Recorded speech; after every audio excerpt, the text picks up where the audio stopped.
పోచమ్మ జాతర మొదలెట్టిండ్రా. కన్న కన్న మొగాలి రాగుల్లో ఉన్న గంట గచ్చగట్టి ఆడాలి రా చిన్న పెద్ద అంతా అమ్మవారి ఊరేగింపు అచ్చం కన్నుల పంట రంగరంగ వైభవంగా రంగులు జల్లాలంట అమ్మ డంగురు డంగురు డంగురుమా అమ్మ అమ్మోరు డంగురు డంగురుమా అమ్మ డంగురు డంగురు డంగురుమా అమ్మ అమ్మోరు డంగురు డంగురుమా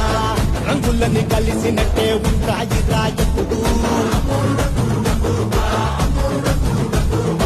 ఎవడి రంగు ఏమిటంటే ఎవడు చెప్పగలడు